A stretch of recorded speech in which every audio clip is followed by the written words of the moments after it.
Good morning. It is time to skip the BS. Time for Undisputed. Time to say Happy Veterans Day. Yes. From me and Michael Irvin and Keyshawn Johnson. Time to say to all the men and women who have served or are serving the United States of America in our military, we say thank you, thank you, thank you, and God bless you. This remains the greatest country in the world, in large part because of you. Okay, now back to what we do best, which is discuss and debate sports. I found last night's Carolina-Chicago game weirdly compelling, especially in the fourth quarter, in largest part because of Bryce Young, who was, of course, chosen first overall after the Panthers traded 2 firsts, 2 seconds, and DJ Moore to the Bears for that first pick. Bryce ultimately had a rough night in Chicago as the Panthers lost 16-13 when a desperation 59-yard field goal predictably fell short. So, Keyshawn Johnson, good morning to you. You have been skeptical about Bryce Young from the start. Are you now ready to say he's a bust? No. Look, first and foremost, Skip, I'll never use the word bust because you worked your tail so hard in college or high school, whatever the case may be, to put yourself in a position to be an NFL football player, NBA guy, Major League Baseball, so on and so on. So I'll never deem someone a bust. Is he the best quarterback in his class? No, he's not. Was he ever going to be the best quarterback in his class, in my opinion? No. And I'm not hating on Bryce Young. It's just not my flavor. There's a lot about his size, his arm strength, his ability to escape the pocket and get away from people on a consistent basis that I personally just don't like. Now, given that, he doesn't have a lot around him. There aren't major playmakers at the receiver position. No. They're so-so on the offensive line. The defense isn't as dominant, but it's an okay defense. So the team needs some makeup. 2 years from now, ask me, is he going to be successful in the National Football League? Do I ever think he's going to be one of these top 4 or 5 quarterbacks that we talk about every single year? No, I don't. I am very skeptical of size. I watched this game from the beginning to the end, okay? And if the lanes aren't open and he can't see it, he's in trouble. If he's not on the perimeter, he can't see it, he's in trouble. It was almost 2 costly interceptions last night that he gave the Chicago Bears, but guess what? They play defense for a reason because they can't catch, okay? They cannot catch, and we continue to say that all the time about defensive backs and linebackers. They just can't catch the football. If you can catch the football, I remember Tony Dungy used to say this to our defensive guys all the time when they played against Brett Favre. Just catch the ball, man, you good. He going to give you 3 or 4 every single time. You just got to catch it. And that's kind of what I look at with Bryce Young because of his size. You know, he got sacked last night by the goal line. They barely touched him. The dude barely touched him. If that's a bigger, stronger quarterback, he comes out of that. He'll lose that. So it's just his size is what I don't like. I like his grittiness, his toughness. He got hit a few times. He stayed in there, Skip. But in the end, it's not for me. Yeah, and we're in a game now where we want to see right now success from the quarterback. And when you're the number 1 pick, especially we want to see right now success. And it used to be difficult. It used to be difficult for quarterbacks, even more difficult because they were asking quarterbacks to fit into the NFL systems. Now what we're seeing is early success because they're taking the quarterback's talent and fitting a system around that quarterback's talent. Yeah, that's what they tried to do in Arizona. It's what they're trying to do right now in Indy with Anthony Richardson and that young talent. Now, Bryce Young, I won't call him a bust either. I think he's a very talented quarterback that we need to be a little patient with. I remember, and whenever I deal with a first pick, first thing I think about is Troy Aikman, because we watched this. Skip, we watched Troy go through the rigmarole. Right, there were people saying the same thing about Troy Aikman. It was a long, hard year, man. Like there's no way this kid is going to make it in the National Football League. So I went, Troy's first best game was week 10.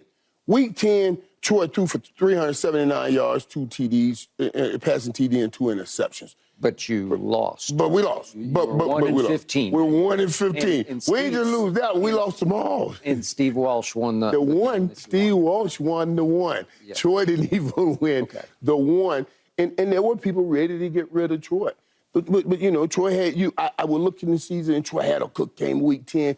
I focused on that one game. Like, that's what he could be.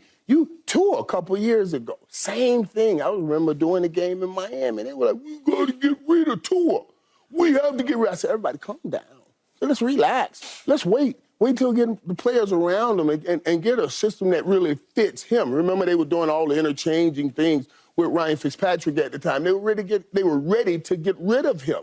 Calm down, slow down, look at them now. I'm going to say the same thing with young Bryce Young here. Calm down, slow down. Let's give him some time. 10 targets to Adam Thielen. Adam Thielen. They set him out by the trash can and said, you get out of here, you're done. That is correct. You're done. That's his number one target, is Adam Thielen. So let's slow down, guys, till we get this guy. So he left Alabama. I could imagine what he must be saying sometimes in the locker room. My locker room in Alabama is better than this locker room in the NFL. That's what he's probably saying. And we want to get rid of him. I'm sure he wants to get rid of that whole squad. He got to get his Alabama squad in here. So let's stop playing and get his kids some time. I think Frank Wright is a great coach. I'm not putting anything on Frank Wright. I think Frank Wright's a great coach. You just got to get this man some talent. You got to get him some talent around him. Chicago Bears had a much better team. You put that talent Chicago has on Carolina, I say he's playing better right now. Okay. I appreciate what Keyshawn started off saying because he's been resolute in his view of this smallish man, and it's his stature that sticks in your craw first and foremost because he's not only short, but he's slight. So you got sort of double jeopardy there, although he has been incredibly, remarkably durable at Alabama and so far in pro football. See, when you say durable, though, I'm not worried about him getting hurt. A lot of people are. I'm not worried about the hurt part. He's been small his entire football career, whether it was Pop Warner through college. My thing is, it's easy to bring him down. It's easy. You know, that's the sort of stuff. I got it. You know. Okay. I remain, as does Michael, bullish on Bryce Young. I believe he's going to turn into a very good NFL starting quarterback over time, but you're going to have to give him time because he is arguably stuck in the worst case scenario in the National Football League right now.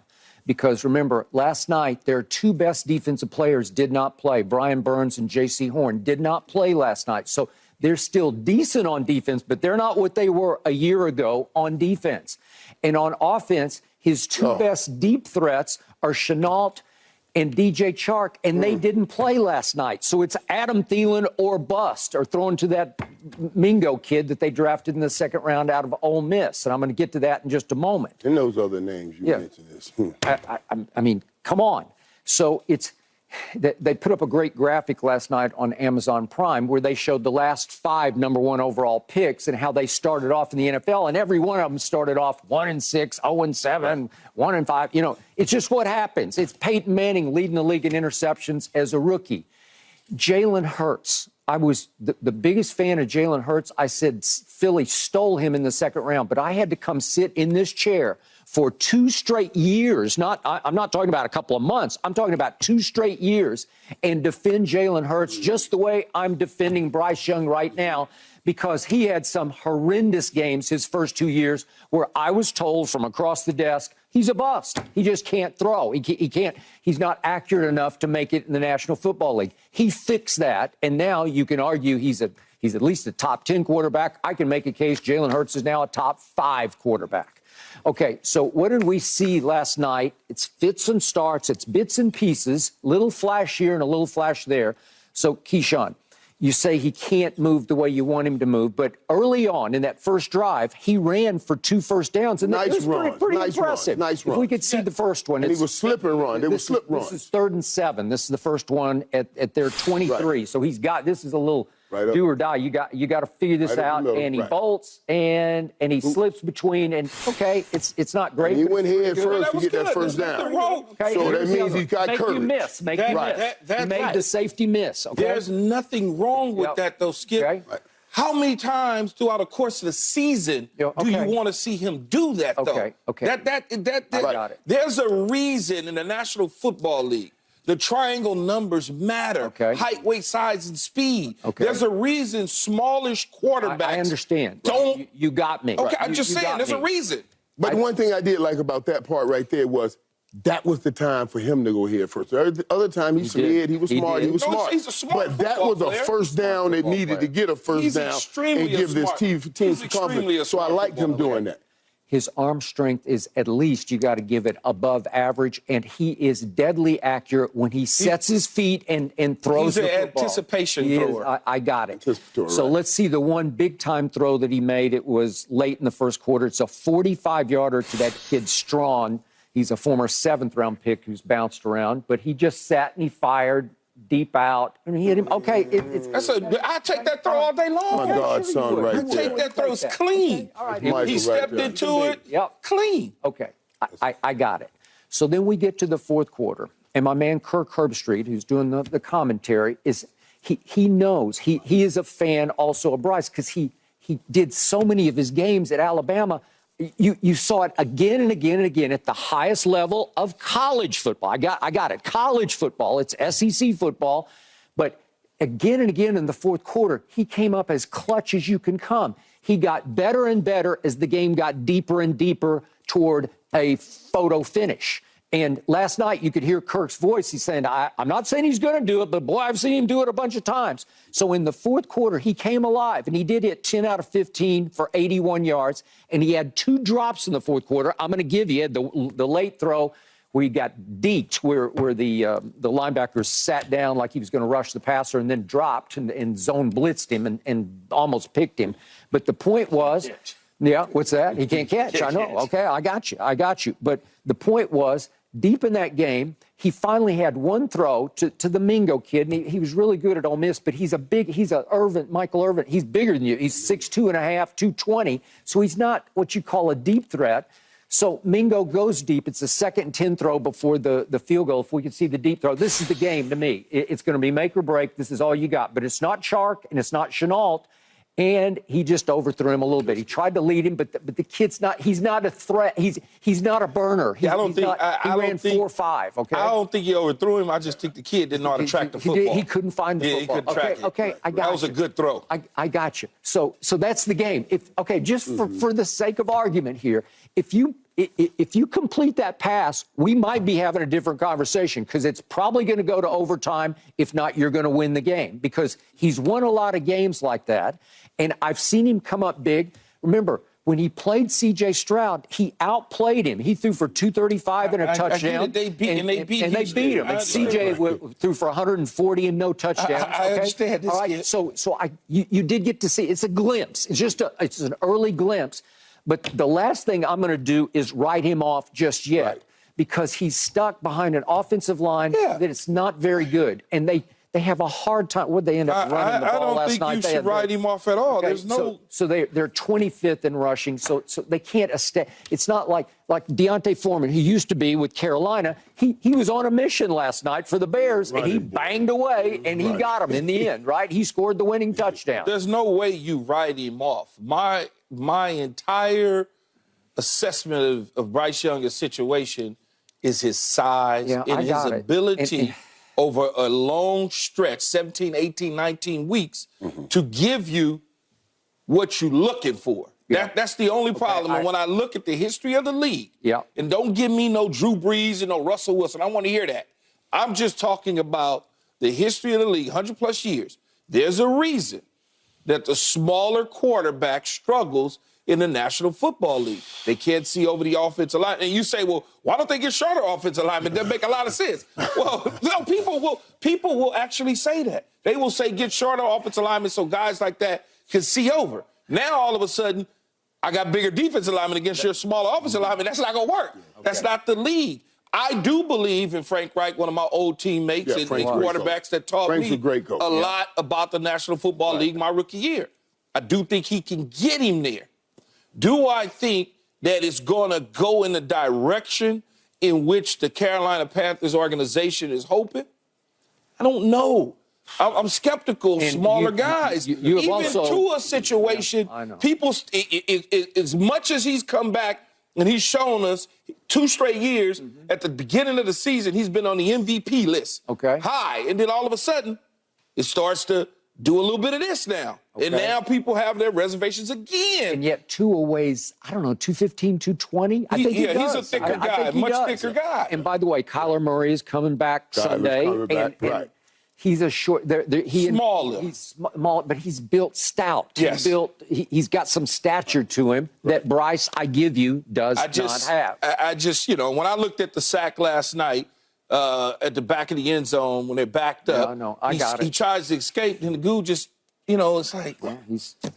As Herb Street said last night, he thinks he weighs about 185-ish, somewhere in that ballpark. And I love that Herb Street doing the game because he has that history during college, and he can bring things into light for a lot of us when he does these games, you know, because he watches so much college football. I also, when I looked last night, if it was Justin Fields on the other side, that's one thing. Bryce Young was going up against this kid, Badgin, and then this kid ends up winning the game. You're the first pick. All of that stuff plays a role. Why do you and I think alike? I tried to stay away from that. I know. I tried to stay. I didn't want to. When Skip went C.J. Stroud on me, I was going to go there, Michael, and I just stayed out of it. But that's what, like that. Right, because that's what people are saying when they see you the first pick, you shouldn't be losing. But you got to look at the team around. No, he doesn't have anything. If Bryce had that team in Chicago, I believe he'd be doing much better. Yeah. He has a receiver there. We talk about it all the time. Some of the best quarterbacks in here. The Josh Allens, get him a receiver. Yeah. So now we come to this kid, and we're not even mentioning that kind of stuff. So that's all I'm saying. Let's just be a little bit patient. No, I'm patient with it. I'm used to bigger guys at the quarterback position. Okay, I got it. But just for the record, you can scoff at the stat that I love, QBR, but the QBR off last night's game had Bryce Young at a 57, 50 is average, and Tyson Bagent was 47. So he outplayed him by 10 QBR points because I think that was about right. That made sense to me. Now, was it a great game by either? No, it wasn't. Was it a kind of a miserable football game overall? Until the end, when it got, I thought it was pretty interesting. Yeah. Okay, and again, Bryce needed one more throw, and instead they got stuck with a 59-yard field goal, and you knew what was coming. I think I would have went for it on 4th and 10. Yeah, well, you could argue, Me personally, because on 3rd down, he almost threw the pick, I probably would have gone for it on 4th and 10 and have given him a shot. Because 59, man, I don't care who. You could be the best kicker in the history of the NFL, and 59 is a long ways, man. It's a long ways. Especially in that stadium. It's just hard to kick there. It's notoriously hard, and the winds just sort of swirl off the lake, and they never seem to go the same direction. And it's just hard to guesstimate where to start the kick, and it never had I think it was 10 yards short. Yeah, it was short. That's for sure. All right. So the biggest picture on Bryce Young is I think he will just get a little better and a little better. But again, when we talk about busts, Keyshawn, you opened up and you said, well, there are no busts because they all, they work their tails off to get there. Yes, absolutely. But when we look back, my friend Ryan Leaf, I think most people would say that was a swing and miss. But here's what I would say about that. His talent was a swing and miss because the Hall of Fame general manager was torn in the middle of the night whether he was going to go Peyton Manning or Ryan Leaf. Yep. But he looked at the brain, and he said, nah, I'd rather go Peyton Manning's brain than Ryan Leaf's brain. So Ryan Leaf's situation is a little bit different than Bryce Young's. Yep. Bryce Young's is the success rate, right? Well, as I always say, young quarterbacks, what do you have around them, okay, as far as personnel goes? Is he in the right situation and organization to put him in the best position to succeed? Yeah. Now, that reservation is still out there about Carolina. As much as we like Frank and Jim Caldwell and everybody that they got on the staff and Deuce Staley and everybody, does not matter if you don't have the players around you. You got to get the players. They have good coaches. You got to go get some good players. And if you stay stuck, as you know, Skip, not having good players around him, and you say, let's give him 2 years, 3 years, guess what will happen in 3 years? They'll be talking about drafting another guy because they won't look up and see that they don't have players around them. No, listen. They got young talent on their team. You mentioned it, like a young J.C. Horn. When he comes back. So now what you're doing is you got a young quarterback, you go find more young talent and let that grow together. Right. When we started at 1-15, that next year we were 3-13. Then the following year we're 7-9. We were in the playoffs after that and then won Super Bowl. You just got to fight through that moment right there. Go and get some more young guys to put with those young guys. You get a nucleus on offense, nucleus on defense of young guys. And those guys set the pace of how everything goes in practice. And anybody that comes on this team is going to practice and play this way, or you're going to pat your toes and get the hell out of here. That's what you tell How many teams, better yet owners, Skip, is going to wait to go 1-15, 3-16, or whatever it is, and then 7 and how many? They not. They just not today. No, not today. They gonna go crazy. But I hope they get rid of front offices before they get rid of players on that football field. That's what I'm saying. Last quick story about Ryan Leaf ahead of that draft. I was close to a coach that you played for, Paul Hackett, your first year in Dallas, and I think Keyshawn, do you know Paul? He was the head coach at USC. Okay, all right. Dennis Thurman was on that staff, close friend of mine. You know him very well. He recruited you, I believe, right?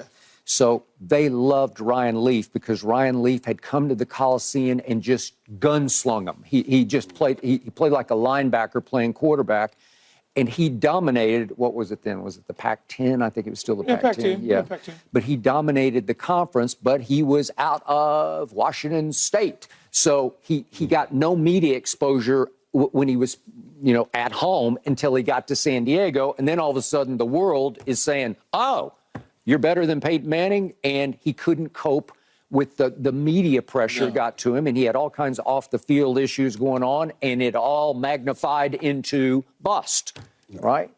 Okay, so that was the last time I listened to a coaching staff tell me, I try to just do my own eye test because he was really good at Washington State. He was, as I said, Ryan was good.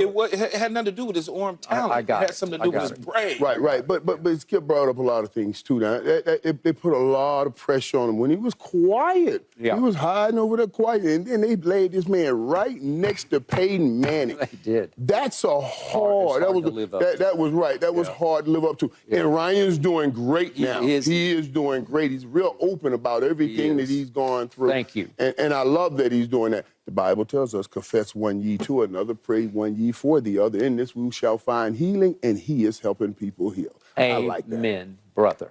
Thank you. Up next, get on out of here. 49ers. Remember those guys? They get on a bye week, but are they now on their way across the country to their 4th straight defeat? We debate next. I love my dude.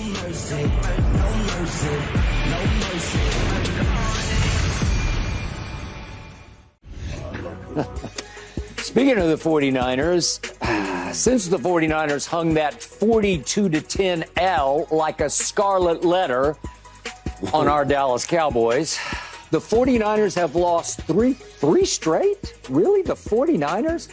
Now they come off their bye. They travel cross-country to Jacksonville, where they are 3-point favorites. So, Keyshawn. Yes. Do the 49ers get back on track at Jacksonville? I believe so, 100%. I think they get back on track. As Michael Irvin has always said, the physicality is returning now. And that's Deebo Samuel. He's returning to the offensive lineup. So he's bringing a certain mentality back to this football team. Not only that, now you got the guy that you all thought was going to be back in Dallas, and Randy Gregory, who is now coming to form in his 3rd game. He was been there for 4, but he was inactive the first. So his 4th game. Then you bring in Chase Young, pair him with Bosa. He gets an opportunity to understand what this defense is all about. But the biggest thing to me in all of it is Steve Wilks going down to the sideline in a situation where it is a must-win, desperation type situation for the San Francisco 49ers, because what you don't want to do with 3 straight losses is get your 4th and get further behind the sticks. That's not something that you want to do. No. And Kyle Shanahan has recognized that. That's why when you think about it, the bye week gives you a time to make those adjustments and do some things that you want to do from a staff standpoint, a player personnel standpoint. It gets people healthy. It re-energizes your units to get refocused, to get back on the field and do the things that they did against the Dallas Cowboys, okay? I still believe if they get past this Jacksonville team, they're going to turn things completely around, and by the end of the season, we'll have them right back at the top with Philadelphia right now, and it's Detroit for me, and then they're behind Detroit and in front of Dallas because they beat up on Dallas so bad that they just smashed them that I have to have Dallas in that fourth spot with a slash going with Seattle next to Dallas. That's just the reality of it, Michael. The reality of it. You got it. You've yet to beat one team that meant anything in the National Football League this year. So that's just what you're going to say. That's why you're keeping them in there, just so they can get to Dallas, so you can have somebody that you feel comfortable that can take Dallas out. Okay. That's the only reason he's keeping him in here. Now, I'm keeping him in also, but I'm keeping him in for the right reasons. My reason. Not like Keith, for the right reasons. For what they are, who they are. I, too, concur with the conclusion that once Debo comes back, a lot of things will be taken care of. You guys, I talked about it a lot right here. It's a difference. There's a difference. And I said to you, if you give me 20 minutes in any locker room, 20 minutes in any locker room, Keith, Skip, I go in that locker room, I can tell you who that team cannot go on the football field without. You can tell in any locker room, Keith, you go in there and say, oh, they can't play with that dude. Not without that dude. Because there's certain guys in the locker room that the team looks at and says, oh, man, he loves this so much. He works so hard. He'll never let us lose. So no matter how hard the game gets, they look at that one guy and say, he's not going to let us lose. That one guy happens to be Debo Samuel for the San Francisco 49ers. I'm going to tell you something. I text Debo the whole while he's been hurt. He wouldn't even text me back, and that's my dude. He wouldn't even text me back now. Focus. Because he's off the field. And with those kind of players, when they're off the football field, their whole world is off. Their whole world is off. You know what I mean? So him getting back on the field, everything turns back on. So I believe San Fran will be great. I too, think this is big to watch. Even though Steve Wilkes kept saying everybody's making a bigger deal out of this than it is. No, they're not, buddy. No, they're not. They gave you one of the best defenses we've seen. And all they've done was make it better. They keep adding players, Steve Wilkes. Ain't nobody making this a bigger deal. You got to get that defense ready. You got to get that defense going, or this is on you. We know the talent is there. We know the players are there. This is on you. We're not making a bigger deal out of this. You got to get that defense back right. It could help us if you didn't later on, but you got to get it right. Y'all already playing them, man. Why are you so worried about later on? You should be focusing in on Philadelphia, Washington, Seattle. Those are the teams. Detroit, we got focus on everybody. Bills, Miami. Those are the teams on your schedule. San Francisco already put y'all in their back pocket. Stop worrying about them. We hope to see San Francisco again if San Francisco makes the playoffs. If they make the playoffs. But y'all gonna make it. Yeah. Y'all gonna make it for sure. Absolutely. San Francisco's not, but y'all are about to win 5 straight games. Well, we're not on a 3-game skid. No, we're not on a 3-game skid. Come on now. Come on. No, you're not on a 3-game skid. That's a good question, too. How many teams on 3-game skids going on to win a Super Bowl? How about 4-game skids, right? By the way, I got to say this. How dare Debo not return a text to the playmaker? You can't. I don't care if you've lost 10 in a row. You got to respond to this man because he is the fountain of wisdom when it comes to wide receivers. So he does, too, Skip. And that's why I tell it when I tell people, because there are a few people that when I talk to, that I know has that passion that I used to play with. And I love talking to those dudes, and he is one of them. He just needs to be back on the football field. I'm glad he's back. I am going to quadruple down on what I've been saying about the San Francisco 49ers. Quadruple as in 4th straight loss, because I believe they're going to lose to Jacksonville, and I'll be the first to admit I might be speaking more with my heart than my head. I think Keyshawn is actually speaking more with his heart than his head, because he wants the 49ers to get legitimate again, just in case they need to eliminate Dallas in the playoffs. That's just me. Jacksonville is serious business at Jacksonville. And very quietly, I don't know if anybody's noticed, Jacksonville has won 5 straight games. And very quietly, Jacksonville is also coming off its bye. So don't tell me they're not just as rested as San Francisco. And speaking of rest, now they're reporting that Trent Williams' ankle is actually worse than they thought. He did limited go through practice yesterday, but I will bet you he won't be able to go on Sunday at Jacksonville. And obviously he is the blind side protector of a young quarterback who, at least for the last 3 games, has lost his way. To use Keyshawn's line, it's possible he turned back into a pumpkin on Halloween because young Brock Purdy, all of a sudden, Mr. Irrelevant started looking like he was kind of irrelevant over the last 3 games. And what That's not true, but go ahead, Skip. What I love the most about the game you guys played at the highest level is the competition at the level of the National Football League. It is so cutthroat competitive. So competitive. It is so close that there's this finest of lines. And if you fall just under that line, you can lose your confidence so fast because the other teams are all so packed with talent that on any given Sunday, they can rise up and embarrass you. And all of a sudden, the San Francisco defense that dominated all the way through the Dallas debacle on that Sunday night at San Francisco, 42-10, over the last 3 games, San Francisco's stats rank at or near the bottom in every defensive category for 3 straight games. They have lost their way. They have fallen below that fine line. I'm sorry, it's hard to just reflip the switch bye week. It's almost like you're whistling through your own graveyard. You're saying, we're fine. We moved Steve Wilkes down to the sideline. Look what we got. We got Randy Gregory. He hasn't changed life so far. We got Chase Young, although Washington just said, we're done with Chase Young. We're not going to pay him. We're not going to give him his 5th-year option. See, we get rid of him. This is when I have to start. This is when I start, Skip, stressing my brain because what you try to do is describe these, he hasn't done anything, and this guy, he just got there, man. He literally just got there. Not only that, when you talk about their defense, let's talk about the offense. 3 straight games, they scored 17 points. Those 3 straight games, guess what? 17 points. That's it. That's it. That's all. All 3, 17. Took me out. Okay? Trent hurt. Debo out. McCaffrey, a little bit injured and nicked up. Bye week helps you when you get healthy. I understand you want to minimize it or you want to say Jacksonville had a bye too. No question. But we're not talking about whether or not Jacksonville is healthy. We're talking about a team that slammed 42 on your head, is getting healthier now, and they got an opportunity to make the adjustments with the things that went wrong for them defensively and offensively, Skip. Okay, you're so fixated on the 49ers when you should be worried about the Eagles. That's what you should be worried about. We're not talking about the Eagles. But you should be worried about, instead of talking about the 49ers so much, about what they already got you in the back pocket.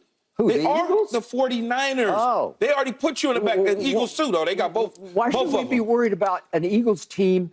Because you should be worried about winning the division. Okay, but worry about winning the division, not just playing San Francisco in the playoffs. I saw my team go up and down the field in the 4th quarter and get 14 first downs in the 4th quarter.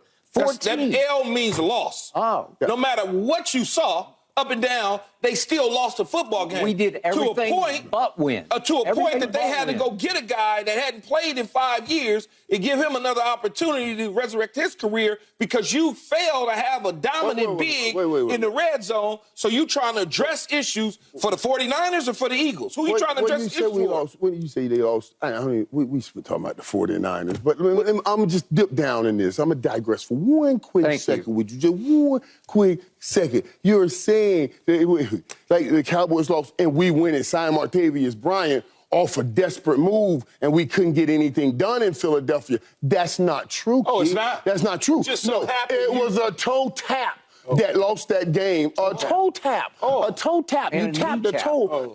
Right. It's and a knee tap. Or a bad. Come on. You done gave me 3 reasons you lost. Let's get off. A toe tap, a knee tap. What else you say? Can we get back? You done gave I'm me 3 just saying. But you try to act like it was so bad we had to go and get somebody that ain't played football in 50 years. I said 5 That's years. not true. I said in the NFL 5 years. I didn't say 50. But you know. 5 years in the NFL. Yeah, and what did you tell me? You took one look at his practice video and you said, say he can play. I say he can. I say he can play. The whole point is y'all was so desperate, y'all trying to find somebody to help you. Listen, Because you're so worried about the team that plays Jacksonville. I told you about this.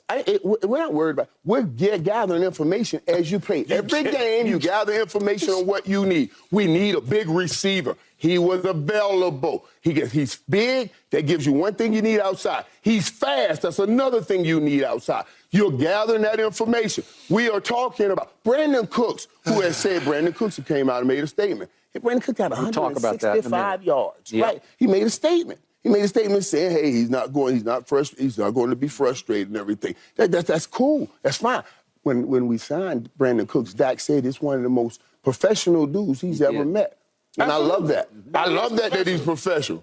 But bring me a few dogs, too. And Martavius Bryant is a few dogs. He has some dog in him. So what we're looking for is information. I never said I didn't like the signing. My whole point is you so desperate that you went out and got a guy because you realized we can't beat Philly, we can't beat the 49ers with what we have, so we need to go get a guy. I wouldn't be shocked in the next week or two they go get a bigger back. You just talked about the Niners getting Chase Young. You just talked about the Niners going to get But y'all said y'all didn't need anything at first. But y'all said y'all didn't need anything. Your owner said we good. Is your owner, one of your really good friends, a guy who wrote you many checks, helped you out many ways? Can we get back to San Fran and Jacksonville? Well, yes, and that was just good. Can we get back to San Fran? Because Jacksonville. Now you want to get back to San Fran? No, because we're going to talk about the Dallas stuff. We'll get there. But we are talking about the San Fran and Jags game. It is important because people look at the Jacksonville Jaguars to this day. I like Jacksonville. To this day, we still look at the Jacksonville Jaguars. Are they just the Jags? No, I don't. You know, there are over the last 15 games, you have Cincinnati, San Francisco, Philadelphia, and top teams in Kansas City. The top teams. The one other team up there, it's the Jacksonville Jaguars. Yeah, Jags is a good team. 12-3. The Jags are a good team. 12-3. These are all the teams that 12-3 over the last 15. And nobody would, if you ask a question or put it out as trivia, give me the few teams that have been 12-3 over the last 15 games. Nobody would have put Jacksonville in there. Nobody, but they are. Now, do I think they're winning this game? No, and I'm going to tell you why. Desperation seeks. I tell you, desperation is real. You know, when you got a 5-game win streak, generally always tell us there's a natural human tendency when you're doing this well to pat yourself on the back and to ease up just a little bit. When you're in a 3-game skid, boy, everybody. So let me, I'll give it back to you. I'm gonna throw this lob to you, Skip, real quick. You say desperation, right? Playmaker. Desperation for the 49ers. That's why I say they win this game. The monkey will eat red pepper when he gets desperate. I get that all day long. I know Skip's like, what are you talking about? What? So here's what I'm going to say. So they so desperate. If they beat Jacksonville, Skip, do you envision Joe Montana and Jerry Rice acting like Michael act when y'all beat the Chargers in the box? Man, stop, man. You know, it's desperate. Y'all was desperate when y'all beat the Chargers. We had to win. And then y'all went crazy like y'all won the Super Bowl. Yeah. Do you think that we would ever see Joe Montana, Jerry Rice, any of them acting like he was acting? He just mad because I sent a post to him. I was like, hey, Key, you see all this Cowboys. I'm just asking a question. I don't, Skip. All right. They ain't going to be out there like that, huh? I'm also going to quadruple down on what I told you, Mr. Johnson. Yes. The morning after 42-10. My first line out of my mouth, sitting right here in this chair, was, last night they maxed out and we crapped out. And that's what happened. And I've been suggesting over the last 3 weeks, is it possible the 49ers played their Super Bowl against Dallas? I'm talking about their Super Bowl pretty early in the season, because that's what it's starting to look like. They Super Bowled out. We got them. We beat them 42-10, and it got you where? It got you 3 straight L's that I think will be 4 straight L's. And to your point, Michael, you're going to come from 4 straight L's back to win the Super Bowl? If they maxed out, Skip, what did y'all do? Y'all ain't beat nobody. The one good team that you played beat you. We beat the Chargers in L.A. We had to. It was must win. It's just like San Francisco. So you getting ready to tell me the Chargers going to be in the AFC Championship game? No, I'm just saying. Well, you didn't beat anybody. You have a win is a win is a win. No matter who the opponent is, you schedule them, you beat them, you knock them down. I get all of that. But the team that is over 500 at the time that you played them beat you. Okay. Convincingly. Okay. They went down the field when they needed to. Jalen Hurts did what he needed to do. Did. Yep. Defensively slow. I don't care what Michael say if it was a toe on the line and a knee here, that you lost. We lost. You lost. Yeah, but what did you walk away from that game thinking? I think deep down in your psyche, you're thinking, you know what, Dallas is a little better than Philadelphia. No, I did not. No, I didn't. I walked away from that game. I walked away, as I said with Michael, and helped him pick up some nails off the ground as he was chewing his fingers off, that the Dallas Cowboys have an opportunity. That's what I told him. I said, they got an opportunity. You did. They got an opportunity. But doesn't mean that they're going to cash in on the opportunity. Because fools like you and Michael get to doing this, we back stuff, and we going to do this. You're going to beat the Giants, and you're going to come in here on Monday acting as though you just clinched the division. That's what you're going to do. It depends on what I see. Yeah, we'll see. Depends on what you see. Yeah, we're only you 17 playing and against a half-point bunch favorites. of body bags on the Giants team. Okay. Stop. All right, you can't stop talking about the Dallas Cowboys when we're supposed to be talking about the 49ers at Jacksonville. And guess what? Very quietly, right before your very eyes, Trevor Lawrence has graduated into the upper echelon of quarterbacks. Yeah. And very quietly, right before your very eyes, ETN has graduated into the upper echelon of running backs who can run it and catch it and run with it.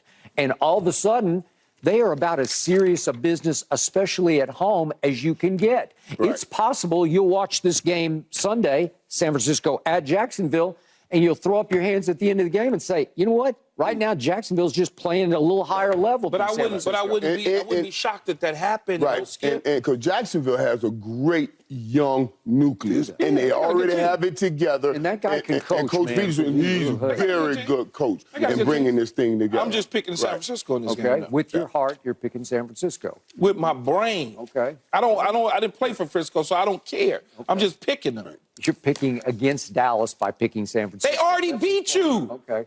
Why do I need to pick? They already beat you. Because you don't want them to lose 4 straight and disqualify 42-10 any more than it's already been disqualified by the last 3 games, right? All I got to do is point to Arizona and the squeaker against the Chargers. You should just be quiet, Skip. 40-0 over the Giants, 38-3 over Belichick, 40-23 over the Rams. Oh, you take pride in beating the Patriots, huh?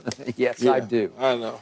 Belichick, Anybody on the schedule, you take pride in winning. Who's ever on the schedule? So what is Dallas to do, Keith? Go in and say, listen, we don't want to play any games unless Keyshawn say they're good teams that we need to beat. Yeah. What are they supposed to do? Yeah. And the argument is crazy. We forfeit because we don't want to play because we're not going to get any credit from Keyshawn if we beat this sorry team. Look, number one, Michael, they don't need to listen to me at all. Pay no attention to me. This is about you and him. This ain't about them. This is about the delusional Dallas Cowboy fans that drive me crazy, even though I played for them. I don't want to hear you, Michael, try to convince me that the Cowboys are going to be in Vegas when they haven't beaten anybody to get to Vegas. Because as you know, as a 3-time Super Bowl champion, a guy with a gold jacket, okay, there is no other 88 Drew Pearson than you, but that's it, as far as I'm concerned, until they accomplish what you've accomplished as a Cowboy. I don't want to hear that. Don't try to convince me that you went through a bunch of tomato cans to get to the damn Super Bowl and win it. Don't do that, because you know you didn't go through no tomato cans. Keyshawn, we will see you Monday morning, bright and you play the Giants. Yeah, we will see you. There is no and tomato we will talk to you then. Because up next, we got to talk some NBA. What? We got to talk Giannis. The most monster game we've seen so far in this early NBA season now belongs to Giannis. You were 1 in 15. You were a tomato can for Philly. You were a tomato can.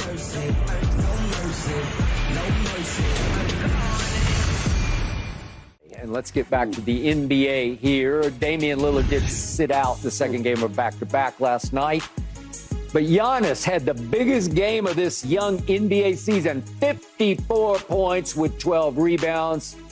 Yet the Bucks ultimately lost at Indiana 126-124 when Chris Middleton missed the tying three with 6.9 seconds left. Keyshawn. Yes, sir.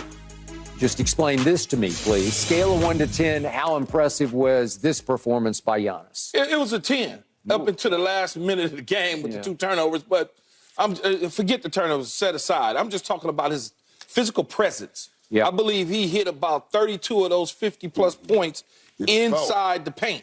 That's what you continue to talk about with long, big dudes. I agree. This is what I continue to talk about with Anthony Davis. Don't want to bring him into the mix. I got it. But I want you to do that. Yeah. I want you to be able to, because they can't. He's already at the rim, man. He takes 1 or 2 Euro steps. He's at the cup. It's done. It's finished. And if you foul him, he goes to the line. Yeah. He realized, I think, a couple years ago when he was trying to shoot all those threes and they were hitting the backboard or hitting the front of the rim. He Or said, hitting nothing. Or hitting nothing. Yeah. He realized, Skip, you know what, man? I'm bigger. I'm stronger. I'm faster than some of these dudes. Longer. I'm really long. So I'm getting ready to just do what I know how to do. And over time, he's gotten strong. You can look at him and see that he's built up his body. When he first came into the league, he looks like, a long guy with no real definition and muscle. Then all of a sudden, over the years, he just continued to just work his tail off in the offseason. And he comes back and he does this. When you talk about the statistical side of the game, 50-point-plus games since 2018. You know who number 1 is on that list? Is James Harden. And number 2 is his running mate, Dame Lillard, at 11. Wow. And Giannis is sitting at 7 along with Steph Curry. So that tells you right there, okay, with Dame and him together, as far as the scoring goes, and Dame didn't play last night, if Dame is on that floor, those 2 turnovers probably doesn't happen because he's handling the ball in that situation. By the way, on your list, the 3 that you named are bombing threes, and Giannis isn't bombing threes to score the 50. Absolutely, right? 100%. And that's what's so great about Giannis. And I remember trying to teach my sons about basketball, but they're in the Steph era. So as soon as they get the ball, they're going to start shooting threes. I said, let's get to the basket. Go to the basket. In an era where everybody's shooting threes, Giannis said, I'm going to make mine making 2s. He did. They're making 3s, I'm making 2s. I'm getting to that basket. I love how he gets to the basket. I love the mentality. When I first started talking basketball on TV, because I played basketball, when I first started talking basketball on TV, it was like, you remember there's a lot of games, because, your football mentality is one thing. But Giannis has a football mentality. And what I mean by that, Giannis got kicked out of last game. You saw he didn't want to leave that game. He sat on the bench. What you mean leave? What you mean go? Oh, okay. He carried that anger over. See, basketball players don't do that. Football players do that.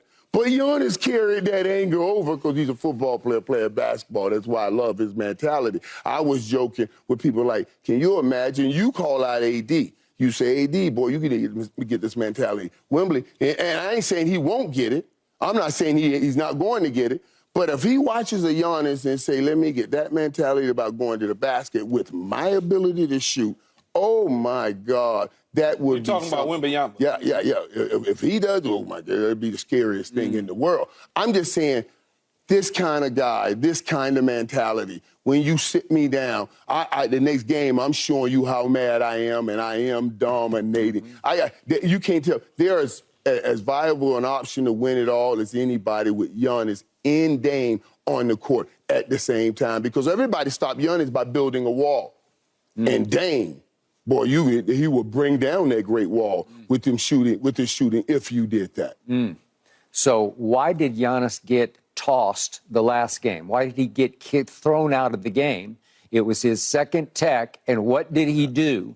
He went too small. He went too small. To that guy, right. Just once. I want to see Victor Wembanyama. I want to see him one time go inside and terrorize somebody to the point that as he runs up the court, he just says he's just too small to guard me, because that's not Wemby's early mindset about NBA. I'm glad you said early, because the guy's 8 games, another guy in Giannis is however many hundred. But he's going to learn. That's why I said. That's why I brought it up. He'll watch this and learn. He's a smart kid now. He's smart. The young man, I should call him young man. Smart young man. Okay. To your point, it took a while, but once Giannis figured out He's just too tall and long, and to your point, strong at some point when he finally grew into his man body. He just plays in the paint, and he annihilates. He dominates in the paint. There are a couple of shots he made last night where it's down to the basket. It's down. He's almost going Wilt Chamberlain finger roll down to the basket because he's playing so far above the rim. It is literally unstoppable. When he gets any edge on you with the basketball in the paint, when he gets just the smallest edge, you're cooked. You are, as Shaq said, you're barbecue chicken.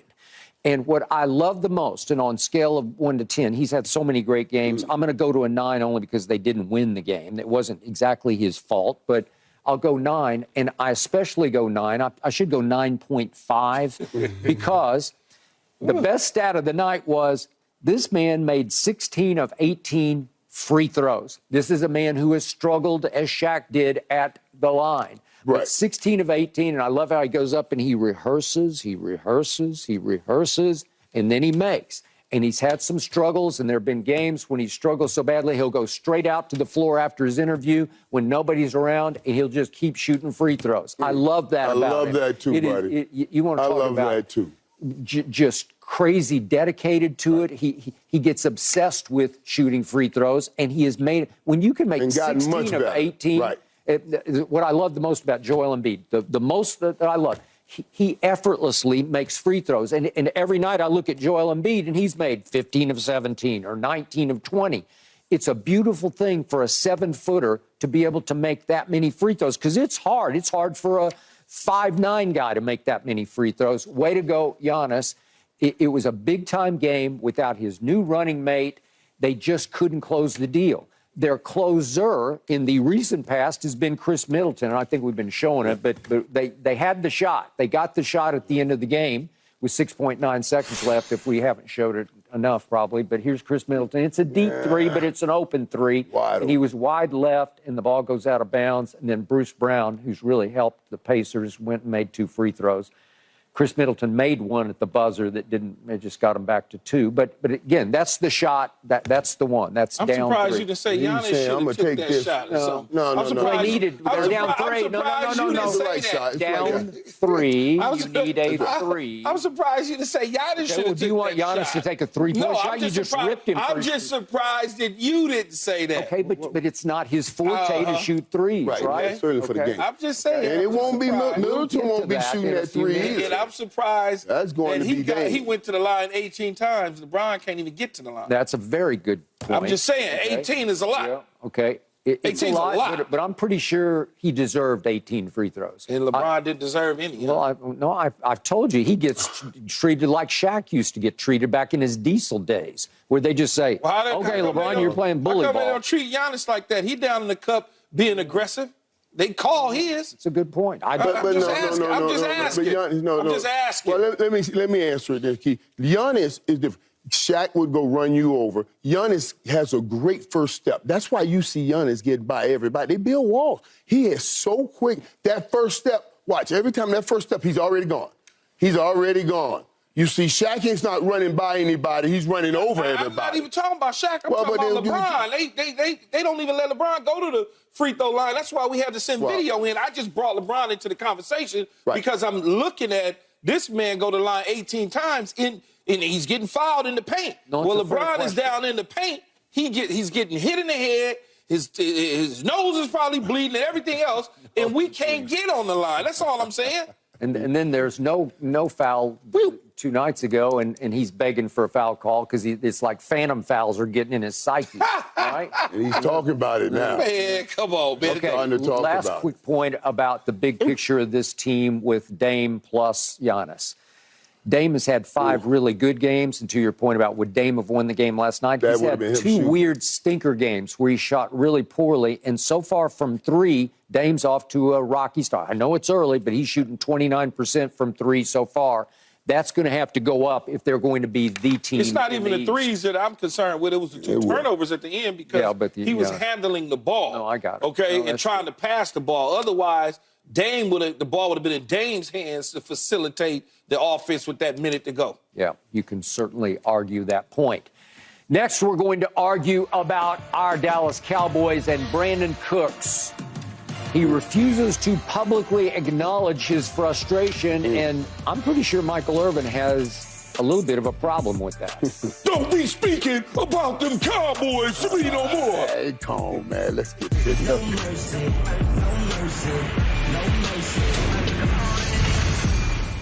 All right, speaking of the Cowboys, I gave Brandon Cooks a standing ovation last night when I read these quotes from him. He has obviously struggled to find his place in the Cowboy offense, had only 2 targets, 1 catch for 7 yards Sunday at Eagles. Even Jalen Tolbert had 5 targets, 3 catches, 49 yards at Eagles. Yet when Cooks was asked his level of frustration, he said this. Being around the game long enough, you get in these moments. And when I say I'm not frustrated, the competitor in me obviously, want to help and contribute, no doubt. But, getting frustrated, like I said, all that's going to do is just affect your mental and then, go down a route that you don't want to go down. Thank you, Brandon. No diva receiver he. I'm not sure Michael Irvin and Keyshawn Johnson would have reacted this way back in their day. But, Michael, did you at all appreciate what Brandon Cooks told the reporters? And I say this because, of course, the insight that you have with Dak. And Dak talked about Brandon Cooks coming on board and what Brandon Cooks means. He's so professional and he really enjoys Brandon Cooks and the way he goes about everything. So those kind of comments and that statement, that's a professional statement. Yep. And he's right in saying what he's saying. Like, I got to try to keep my head clear. We're winning football games. I can't make it all about me. He's right. But I still 165 yards. Brandon Cooks gone to 10 places and put up 1,000 yards in each place. And then he comes to Dallas, and we're through halfway of the season, and you have under 170 yards. I mean, I want you to be a great professional and everything, but I also want you to look at this and say, this is unacceptable. This is unacceptable for what you guys brought me over here for the money you're giving me. This is unacceptable. And I don't know who you need to talk to, you in the mirror, or when you put toothbrush to tooth, or your coach or your quarterback, somebody, but this is unacceptable. So my issue with it is that you're saying it as if I'll accept this when I'm saying it's unacceptable. It's why they brought in the other guy to say, let's get some more help out here. So yeah, though I like it, I don't like it. I love having the professional guys, but I also want some real dogs that want the ball to go win football games, because that's what you need at this level in this league, Key. You need guys that want the football, that's running for those moments, those big moments, and not okay with coming up with 200 yards. Don't go start a problem with the team, but make sure that you're not okay and go do better. I have no problem at all with what he said, Skip, and you jokingly alluded to me and Michael may have had problems if this was us. Back in your day. Back in our day. Here's what I would say to that, though, Skip. That is certainly the narrative on me, but that is not true when you ask the true coaches and the people in the locker room and the ones that are around me. I handled my situations like he just did, like a professional, okay? Because when you have somebody talking to you like a Dak Prescott and telling you it's going to come, or like a Bill Parcells telling you, or Dan Hitting saying, hey, we understand we're going to get there. You're going to be needed. Just be ready when you need it. And I'm sure Dak Prescott, along with maybe Mike McCarthy and whoever else, is talking to Brandon Cooks along the way to let him know, as he said, when you start to allow your mind to go to other places, that's when you get to being mad about a situation. But when you have those people inserting the positive things in your brain, telling you, we're going to need you against the Eagles in a couple weeks. We're going to need you to be able to do, just stay ready. Then you don't have to get mad. Your mentality tells you something different. Yes, we all want to participate.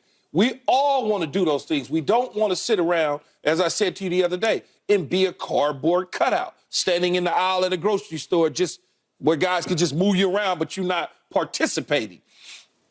Another thing, when the time comes, he needs to be ready. When that time, because it's going to come. CeeDee Lamb is not going to continue to catch 12 balls a game. It's just not going to happen. This is the National Football League. They're sitting up there in Philadelphia. When y'all play them, they're trying to figure out how to slow that down. They're like, okay, we're not going to let him catch 11 next time. We're going to stop that. So now Brandon Cooks has got to be ready. Michael Gallup has got to be ready. And when they bring up Martavius Bryant, he's got to be ready. So his time will come. I have no problems at all whatsoever. He knows how to play football. He's a professional. He didn't forget how to play football overnight. They'll get him involved. I'm not worried about it one bit. Okay, but wouldn't back in your day you throw a fit on the sideline if you weren't getting the football early? If we are losing? That's what I'm saying. Yep. They're not losing, though. But they lost at Philadelphia. Right. Yeah, but they was going to lose to Philly. Key. They was going to lose to You're Philly. being disingenuous. How so? Coach Key, let me How so? Even if you're winning, Key. Even if you're winning. No, and I'm not saying in a disturbing way, but what you're going to clarify, here's the difference. Here's the difference between you, me, Brandon Cooks. We were primary receivers built to win football games. Yeah, you know, but here's what you just said, primary. So it's a difference now. CeeDee Lamb is your primary. And he is the primary. But I want my number two to want to be a number one. That's what's going to make him play just like the number one. He just ain't me. You see what I'm saying? But I don't want him to accept that and be okay with it. I don't think and he's then when accepting it. Well, I think he is trying to, from a mental standpoint, put himself in a place where he's not becoming an issue when you're winning games and becoming that selfish thing so people can point to that and say all you care about is catching the football, and right now you're in a winning position. He doesn't want to do that, Michael. Doesn't want to do it. He's not the primary guy. You and I are primaries. And if we losing games in Philadelphia because y'all did us like y'all did Brandon Cooks, yes, we're going to be upset. Yes. But if we the number 2 and number 3 receiver, what do you expect? You expect for us to have the same targets as the number 1 guy? No, not going to happen. Keyshawn, what was the tagline of the book that you wrote right after you... I was the number 1 damn pick in the draft. Just give me the... Skip, you brought me there. You had a pretty good receiver. You brought me there. Yeah. You brought me there as a number 1 overall pick, not a number 1 pick, the number 1 overall pick, to change your fortunes on the offensive side of the ball. Yeah. But yet and still, you wanted me to be a cardboard cutout. That's why I always tell you. It was like I died, as Mike would say, it's like I died with the heaven with Parcells and company came, because it changed my life completely as a football player. And I am thankful for that. But Skip, when you are a number 2, 3, 4 guy, you don't get the same treatment as you do as a number 1 guy. So you got to sit back and play your role. And Key's right, but so am I. I never said you was wrong. Right. No. I'm saying both are right. And this is what I'm saying. I'm saying here. What I'm saying here is I want my 2, 3, and 4. Yes. To hope to become a number 1. I want you trying to move me out of the number 1 spot. Yes. That's the meritocracy of the NFL. If I got anybody sitting back here that's okay sitting back there, then you need to get rid of them. That's the reality. That's what keeps me on my toes. That's what keeps the number 1 dude on his toes. But get everybody ready to play. You got to prepare to be a number 1. I don't want to hear people say, I'm okay with under 200 yards 10 games into the season, and you are the deep threat. I don't care. I don't want you to satisfy everybody out here with your words. I want you to satisfy your teammates with your play. And 170 yards ain't enough. I don't care how you chalk it up. I don't care how nice you are. You got to do more. That's it. I got it. All right. The one thing that I appreciated the most about the high road that Brandon Cooks took was that he is not like a lot of the younger diva receivers, a Twitter product or prisoner where he just felt compelled because he keeps scrolling, reading, and everybody says, you got it. And he finally says, I got to spit fire and frustration to the reporters just to show everybody out on Twitter. I'm trying. I'm frustrated. I'm taking my case. I'm making it public. He's saying, no, I don't do that because I got to keep my mind right. To Keyshawn's point, I got to keep my mind off my frustration and onto the near future because we got a game and pretty soon we're going to have Philadelphia again. I got to keep my mind right for that because he's been doing this at a very high level for a very long time. Right.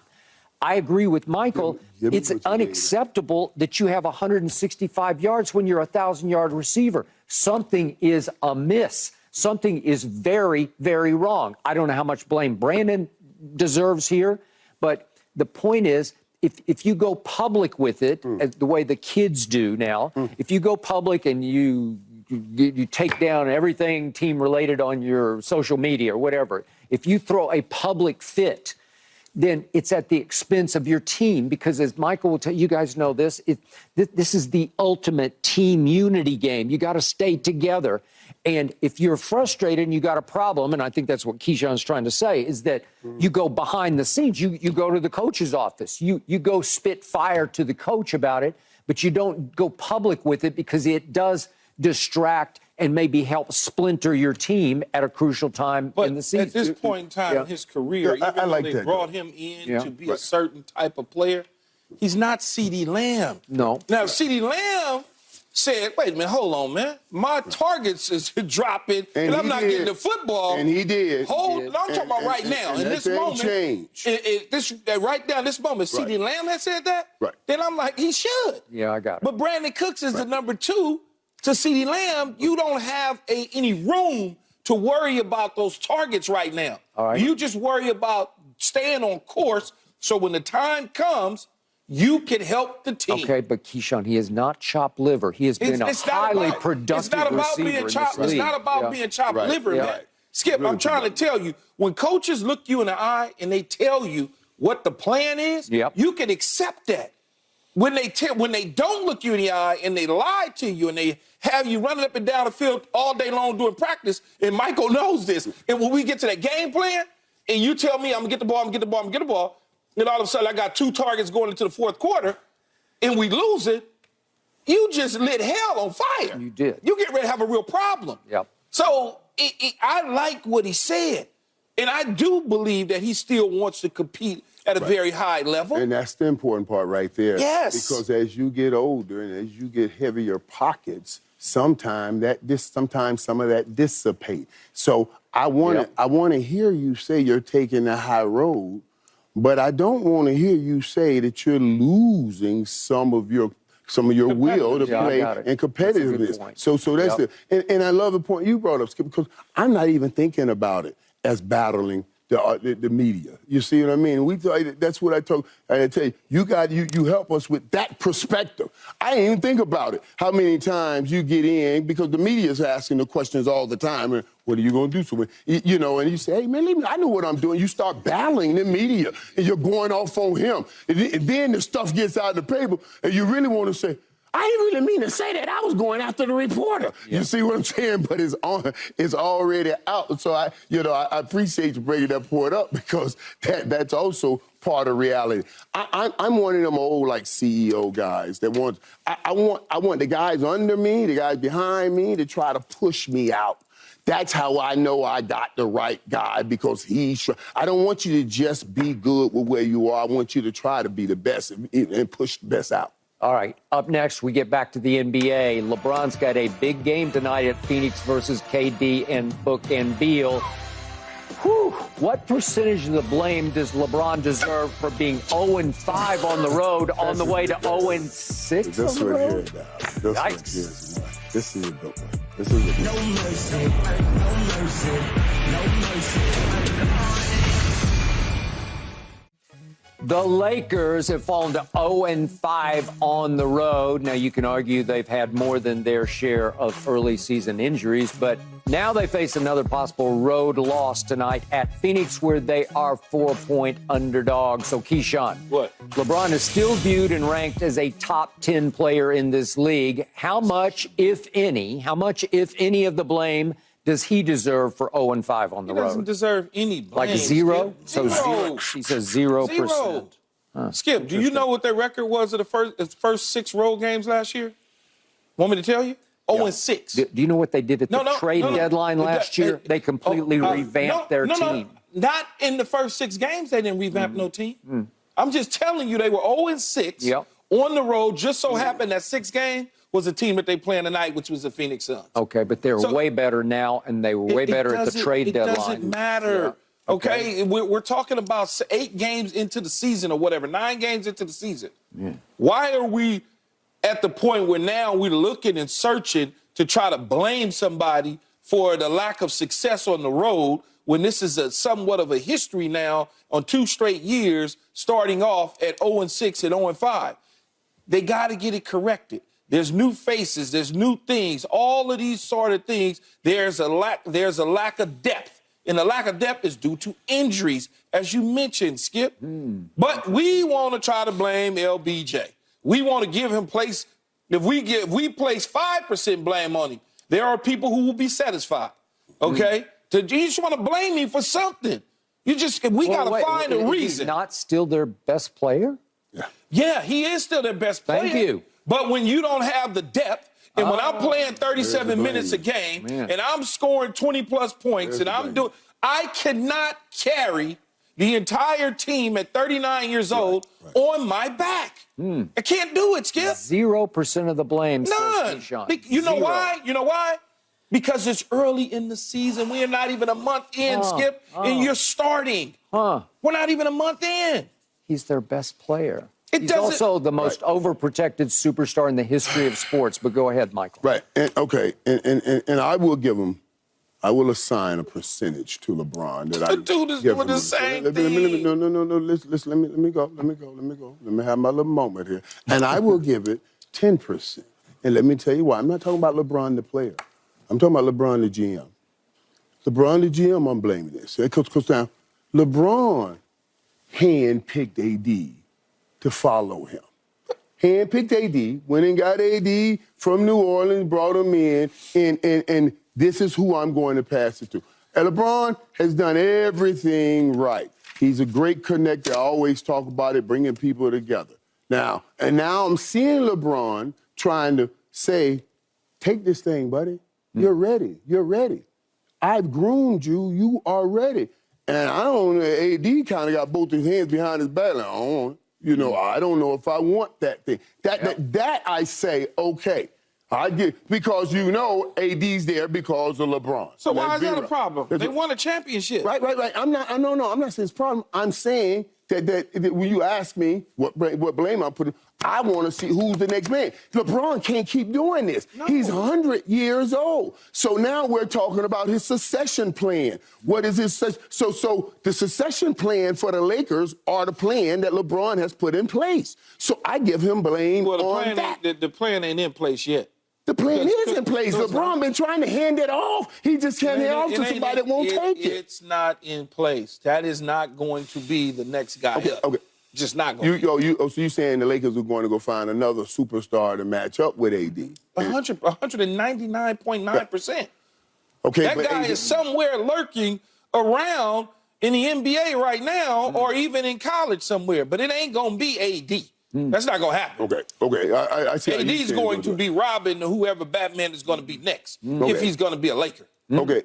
But then, do you not blame that? You just no, I don't. My discussion. I don't blame anybody. Wait. Listen what you just said. You just said AD's going to be a Robin, right? Yes. A Robin. Yeah. Did LeBron say, "I'm going to hand this thing to Robin"? No, he says, this is you. You're going to be Batman. Yes. So if he's Robin, then I got to give LeBron that 10% for picking a Robin when he needed another Batman. They won a championship. In the bubble. We're talking about now, though. We're talking about who's the But the plan to get AD, all along was to get him so we could win a championship. Right. We win a championship. Now we build up on that to continue to try to win more championships. The plan was to get him, to teach him how to win a championship. And then to make sure he leads you to more championships when you are in the back seat. I always tell He has people, clearly shown us. you don't have to have your hand on the steering wheel to be a leader. LeBron been driving for a long time. Now he wants to sit in the back seat with AD hands on the steering wheel. And he can still say turn right, turn left, so he still lead, but he's trying to turn it over to the next man, and the next man has to be willing to take it. And if he's not willing to take it, and you chose him, I got to give you some on that. I'm not putting it on LeBron. He's the old man running the court right now. Y'all came into this season talking about we're going to play 25 minutes a game. I said, shut up. You can't talk about you're going to play somebody 25 minutes. You're going to play them as long as you need to play them to try to win those games, and that's what they've been trying to do, and it's not working. So what's wrong? What's wrong with AD being a Robin and we go find another Batman? What's wrong with that? There's nothing wrong with that. Okay, all right. Now, Keyshawn, for at least 1 ounce of objectivity at this table. LeBron, by the way, is 38 going on 28. He still looks like he's playing at 28. Incredible. Right. Incredible. So I'm not going to call him an old man and dismiss him, and I'm not going to give him any excuse for that. I'm going to give you 3 reasons why I give LeBron 25% of the blame for 0-5 on the road. It's 0-5. It's not 0-1 or 2. It's 0-5 on the road. I know it's still early.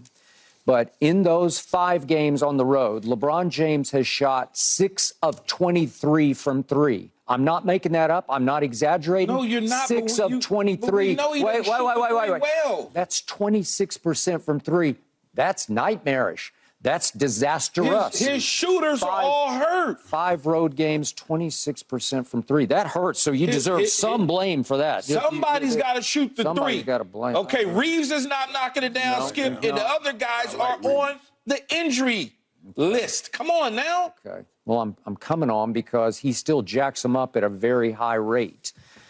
The other problems were at Kings, you had a chance to win. It went to overtime. And in that overtime, LeBron did some good things, but he did some really bad things because he had 2 big turnovers against a team that had lost Sabonis to fouls and had lost De'Aaron Fox to a turned ankle. So they didn't have their best 2 players in overtime at Sacramento. If you're the king at the Kings, you get that game home. If you're still a top 10 player, by all accounts, he's still viewed and ranked as a top 10 NBA player. Most people have him in the second 5, maybe 9th, maybe 10th, but he's somewhere in there. You get that game home against a team without its 2 best players that it had just lost. And finally, at Heat, you got a real shot to win the game. You've got the basketball in your hands, down 1 point with plenty of time to make the last play. And what does he do?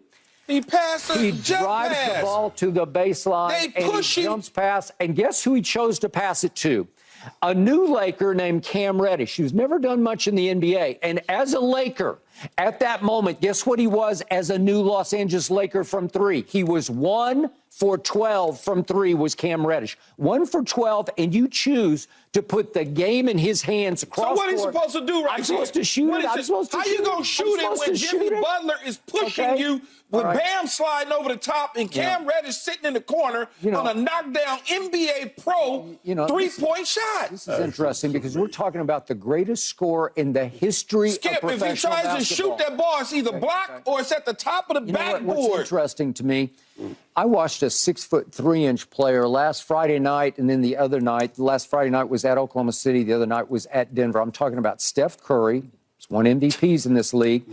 And he was in the very same situation as LeBron. And you know what he said? Same situation. Exactly the same situation. He said, you know what? I got this. I'm not going to jack a 3. I'm the greatest 3-point shooter ever, but I'm not going to shoot a 3. I'm going to handle the basketball. I'm going to cross over. I'm going to get a step. I'm going to get into the lane. And I watched Steph go back to back. He did a big right-handed scoop up off the glass.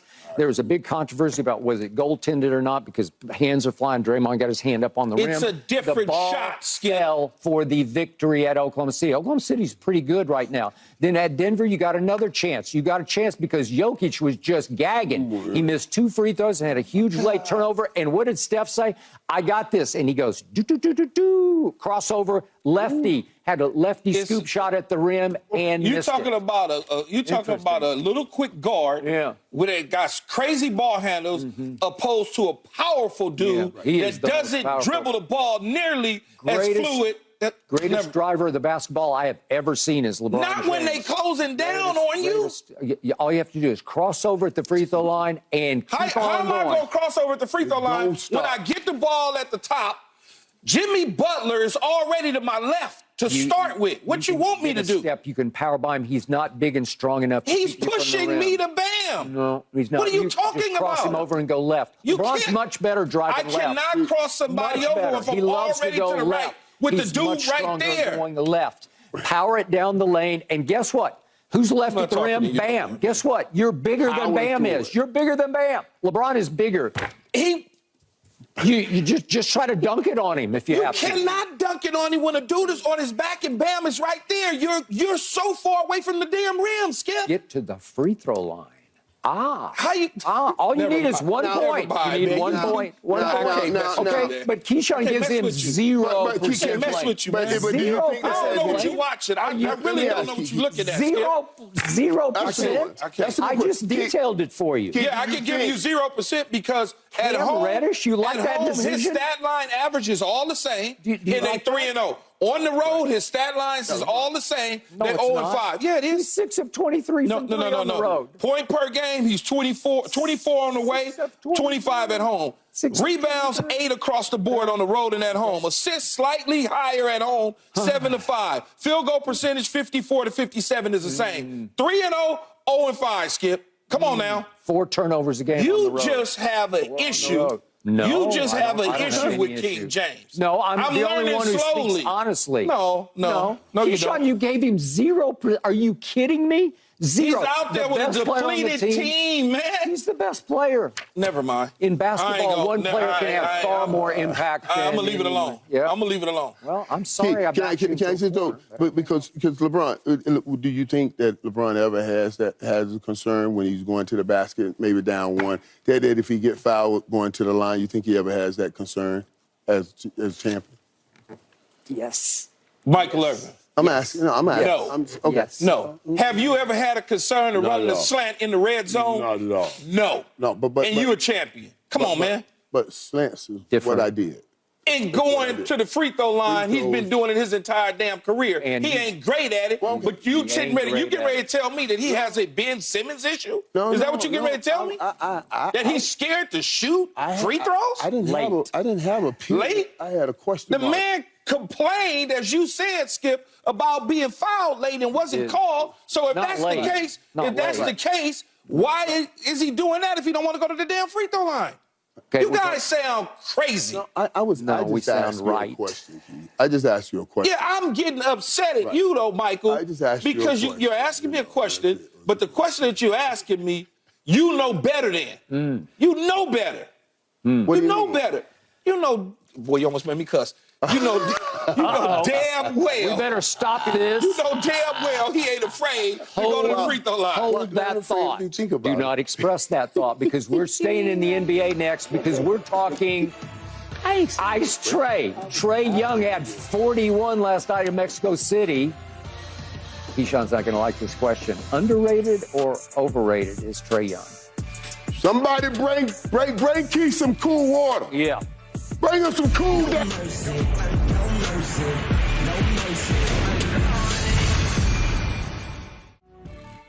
Last night in the NBA, Trae Young had a big game in Mexico City as the Hawks held off Orlando 120-119. Trae went for 41 and had the game sealing steal in the closing seconds. Hawks rise to 5-3, which is good for fourth in the East, a game and a half back of the Sixers at the top at 6-1. So Keyshawn Johnson, bigger picture, is Trae Young underrated or overrated? I think he's rated wherever you have him rated, so to speak, because he can't. Here's the problem a lot of times, Skip. You bring a guy into a league, and the first thing you start to do is you start comparing him to whatever is there before him. So in Trae Young's comps, in Trae Young's case, he's compared to Steph Curry. There it is. And so he will never get to be the original. It's like Kobe was compared to Michael Jordan. No matter what he did, he was never going to be the original. That's just the reality of it. No, but Kobe was Kobe. I mean, I understand what you're saying, but you're never going to surpass them no matter what you do. Yeah. Trae Young, 2 years ago, went to New York, took care of the Knicks, took care of Philadelphia. Game 6 against Milwaukee, Giannis got hurt in that series, came back and played an amazing game. Trae Young gets sent home in the Eastern Conference Finals. Okay, just 2 years removed from that. Now he has his team sitting at 5-3. He scored 41, as you said, in Mexico City. He's cooking. He's averaging about 24 right about now. But the guy that he's compared to has 4 titles, 2 MVPs. So if you say, well, he's underrated, well, the numbers suggest that he's not underrated. And the things that he's done in the league suggest he's not underrated. Then if you say... Or you mean not overrated? Right? No, Okay. Overrated. Right, I got it. Then if you take that away, you say, well, wait a minute, man, he's underrated. Look at what he's done. So he's damned if he do, damned if he don't. He doesn't have the horsepower, or hasn't had the horsepower in Atlanta to beat up on Boston, to beat up on Milwaukee, to potentially in this year or last year to get past a Philadelphia. But you want him to do what Jimmy Butler did in Miami, will his team to the championships. Right situations, right circumstances, right timing, teams you play, all of those things matter. You can't just avoid the fact that he is a really good player. Really good player. He will never, ever shoot the basketball from the 3 like Steph Curry. But we're going to compare him to that because they both about the same size. They both light-skinned. I know how it go. I know what they doing. And that's not the case.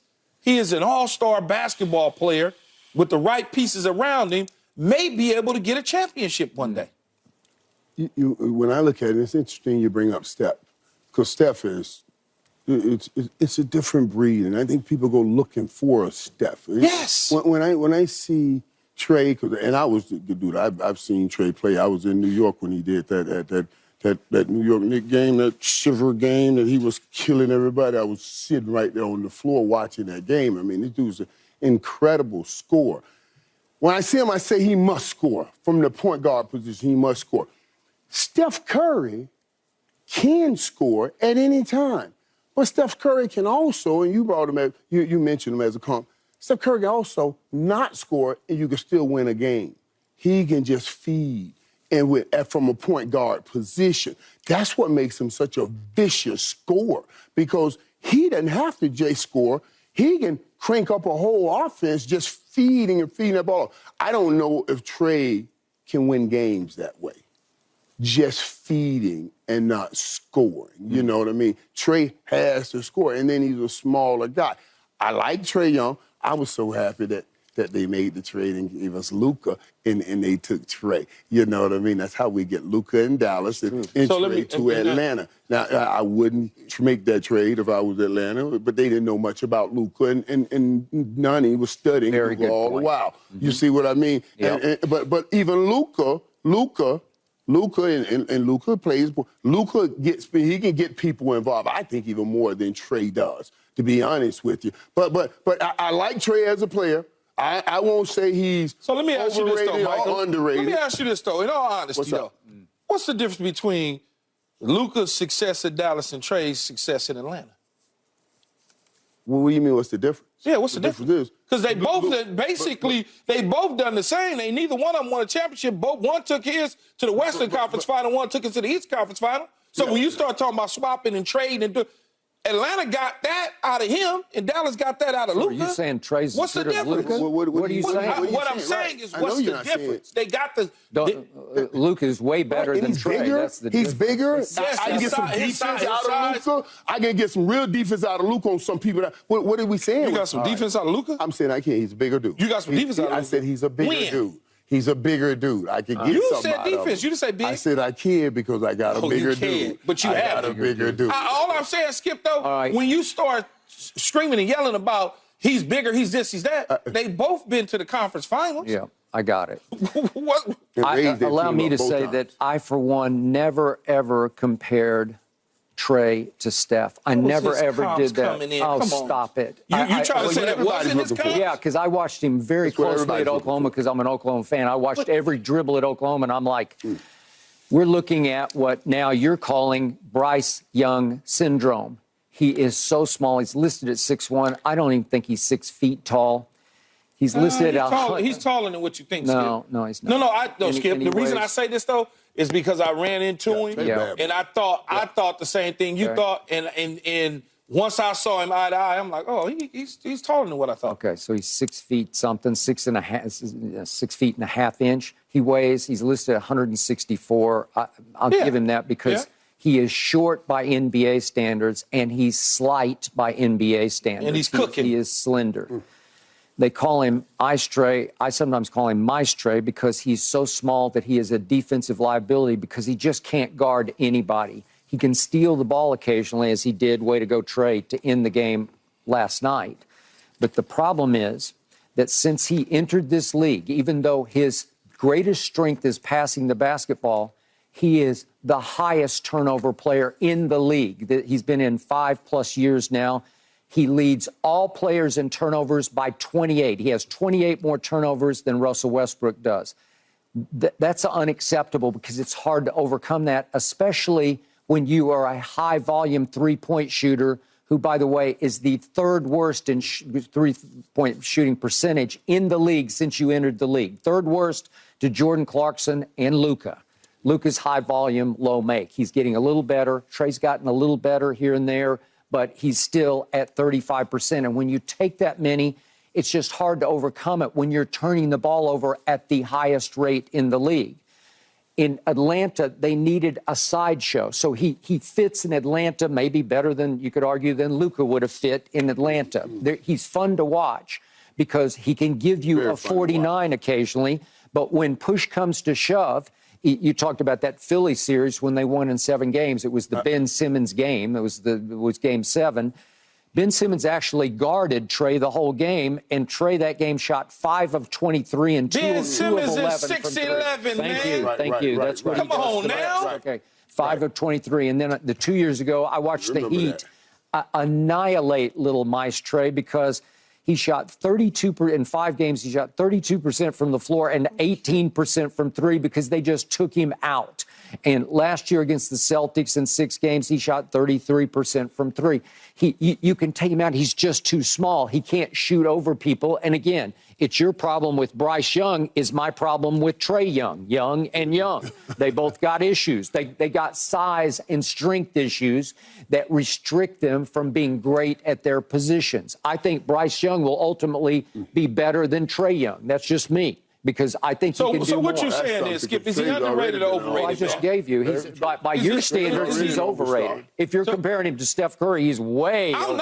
I'm not going to compare him to Steph Curry. I'm telling you what people in the NBA circles, when he came out of Oklahoma, they was looking for the next guy, and they compared him, just like they've been doing, to Steph Curry. Okay, well then you cannot be compared to one of the all-time great players to ever lace him up and it be a fair comparison. It's not. It's not. And the guy has 4 titles, 2 MVPs. Okay, you can't be compared to him. Okay. So automatically, you're going to say he's overrated, he's overrated, he's overrated, because you're comparing him to something. I asked you a question about Luka, and what's the difference between him and Luka? In my eyes, Atlanta got to the Eastern Conference Final, and Dallas got to the Western Conference Final. So far. Okay? Yeah. That's what the comparison is to me. Which player would you take? Okay, you said who would you take?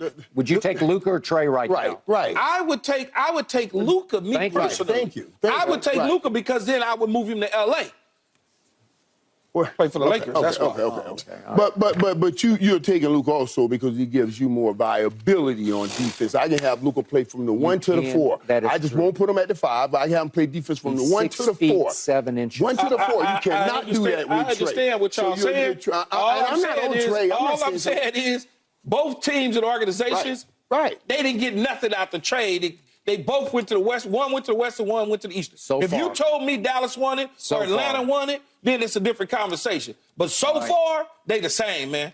They the same to me. All right.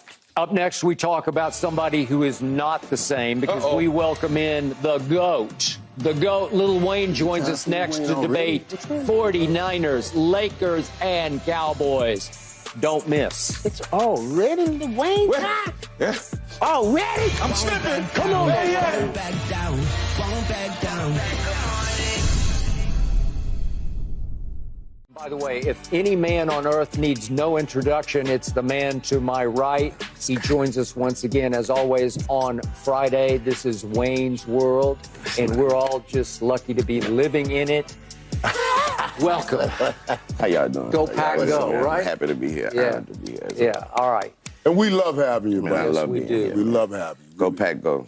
Way to go. Yeah, and that was perfect timing for Beautiful. them Thank coming you. on right That with was us. I don't know. planned. Did we Thank you for play your that play? That was a I think we perfect planned time. that. That was Thank you perfect for your time. services. Okay, we have been kicking around, so to speak, the 49ers. You know Kyle Shanahan very well.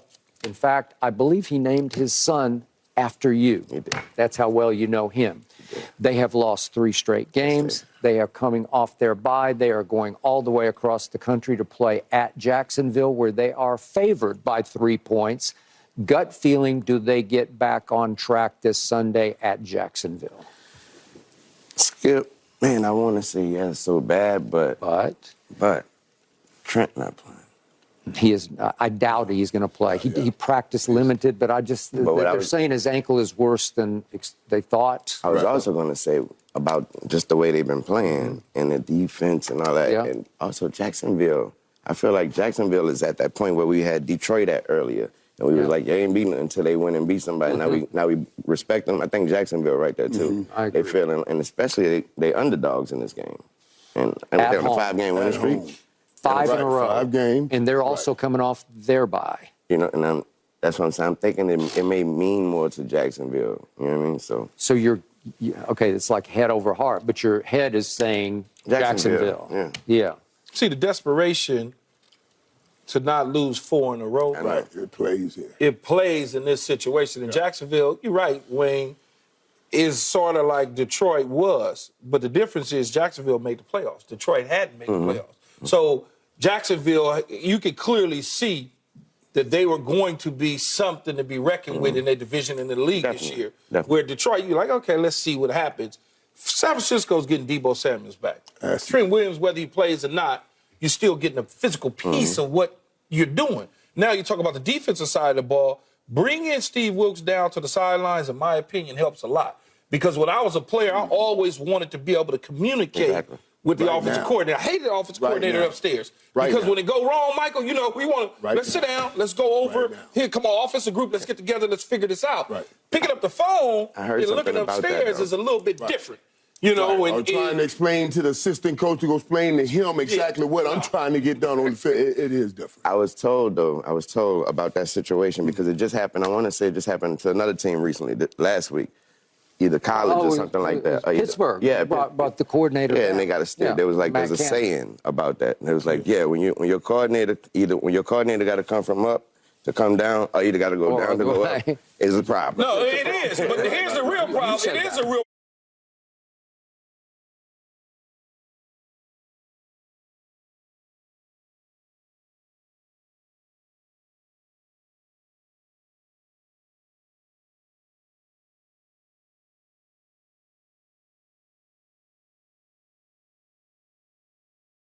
problem. But if he come back down or go back up after he came back down, that means it's over. Can't ride the elevator. One time, you get one shot. That's it. Right. But Kyle Shanahan putting Steve Wilkes down, that's for the players. I think Steve Wilkes, because people say, well, what's he doing? Steve Wilkes wants to be up top. Yes. The players wants him down low because that's what they were used to. They're used to D'Amico, Ryan, and Saleh coming in and say, hey, man, listen, this is what we see. Let's try this. When I can see on the football field, all right, I can see a guy sitting inside of me, right? And sitting inside. And I say every time I step inside, he goes down the side. Let's run a post corner. Let's run a post corner. I'm going to line up tighter. I can talk to my coach. I'm going to line up tighter. He's going to step down inside. I'll take 2 steps, throw it early. You on the field, you can do that stuff. I can't explain that to my coach. My coach go get on the phone and explain it to me. You're going to lose something in translation. 100%. You're going to lose it in translation. 100%. And then you're like, what are we calling him?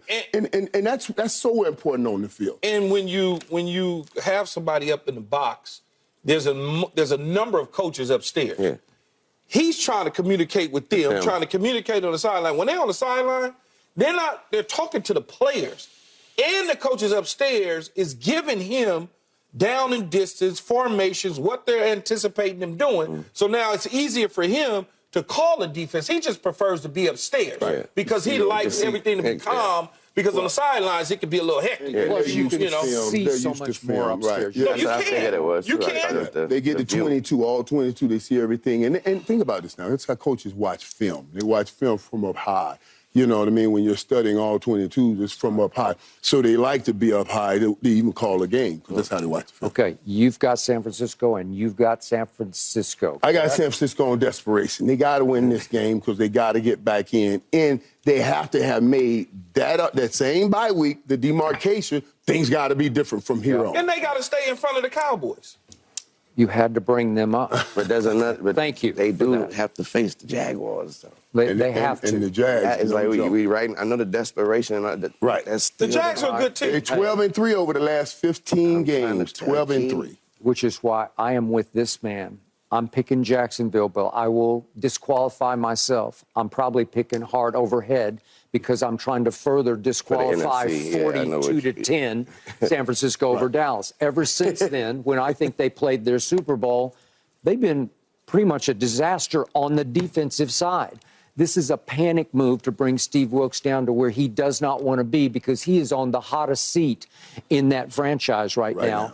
And they're going to be on a very hot seat at Jacksonville because Jacksonville is arriving right before your very eyes. The quarterback is starting to get top 10-ish to me, and the running back, Etienne, is starting to get top 10-ish to me because he's arriving as a top-tier runner and catcher and they play runner. together, so they do. Right. And they got two new dogs on their defense. They do. They got to keep going in San Francisco. Exactly. You want Steve Wilkes talking to them on the sideline to get Chase Young and get Gregory to understand what they want them to do when they line up. So it's a plus for him, I think, to have him on the sideline. I know he wants to be upstairs, but the players, like Michael said, they want to look at his eyes on the sideline. Every situation y'all just laid out, though, seemed like it's not wanted. Though, so not wanted, not wanted. He coming down, but he don't want to come down. Right. So these situations because he prefers to be upstairs, but like Michael said, when you look at Robert Saleh and you look at D'Amico Ryans, the players that are there are used to being able to go straight to the, you know what I'm saying? When I look at D'Amico and I look at Robert, I don't see Steve. No, you don't. No, you don't. And that's the thing. Personality-wise, it's not. Right. But they're not asking him to come down and be the fire. They want him to come down. They don't know what they're asking. Right. No, we want to have you here. Think about this. This is a great defense. And the defense is saying, we've been great with our guy on the sideline. Yes. And things are going funny, and he's up here. Everybody's looking for answers. Bring your butt down here, so let's get back to what we were doing. That's just how they. He's not going to go on the sideline and scream and rah. That's not his deal. He'll let the players do that. It's just being able to communicate. You know what I'm saying? It's like in whoever's running your board, engineering your concerts. Exactly. You want to be able to talk to them when you need to. Yeah. You don't want them sitting up somewhere where it's like, well, I can't talk to you, man. Yeah. You know, that's how it is. All right, enough of that, because up next, I know it's early, but this man's a Laker fan. Is it time for the Lakers to panic? Oh, it's LeBron's fault, huh? 25% LeBron's fault. Get in front of me. Dude, are you serious? This dude, 0%? All right, it is now time to talk Lakers with this Laker fan to my right. They play at Phoenix tonight. They are 4-point dogs at Phoenix tonight. They're 0-5 on the road so far. I know it is early, Mr. Wayne, but your early gut feeling on this team. On the team on this game. Oh, let's do the team in general. On the team, I'm great. I feel good about our team. Okay. You know how we started last season. All So right. that means nothing. But your team has been turned upside down since then, because at the trade deadline you added a whole bunch of good players, and now I think you're a little better than what happened at last year's trade deadline. Yeah, and yet they're not playing to that level. Half the team ain't even there. Okay. And half the season ain't even there. Okay. We're going to be all right. Are you going to be okay with Anthony Davis? Anthony Davis. Quiet. I mean, now I'm gonna keep it real. If you ask me, man, I am. You ask me, Real. If the Lakers want to be a championship team, and the future as well. Yes. You got to get rid of AD. Woof. Got to get rid of AD. Got to get rid of AD because he AD. Plain and simple. Wait, Because, you know, you don't health wise. you don't want to criticize that because that's a health. It's whatever it is. Right. Okay. You know, because you don't want to say he's soft. You don't want. So whatever it is AD. So because that's his makeup and that's who he is, and he's shown us that. And the only time I guess we haven't been shown that was in New Orleans. And we like to say the bubble championship. Man, no, man, whatever. He show us them spurts, whatever, every other night. It used to be every night, then now is he just sitting down. Now we don't know what's work. Man, you look nice, your clothes. Now, come on, what we doing? What we doing? But get rid of him and get some good players. Keith said find another superstar. We don't even need a superstar. We got LeBron over there. I think, I don't think he's going anywhere today. I know he ain't, but I would say by the time LeBron retire, you got to make a pivotal decision. You got to make a pivotal decision. Why you gonna do it? But you got to make a decision though. Wayne, you either going. So he's gonna waste LeBron and the LeBron career and wait to make the decision. Here's after. the problem with that though. Why am I gonna take what you don't want at $65 million a year? Right. I ain't gonna take that. They got teams. They got teams on them. 2 years from now, by the time LeBron really is starting to get a little older, now you start to think about: do we pry a Edwards away from a Minnesota? Like, what do we do to pair with him? Because what we gonna always do, we gonna always have a superstar on the Lakers. We might go 1 or 2 willing years. to come. And one willing to come. Yes. Come on now. Everybody willing to come. And one willing to come.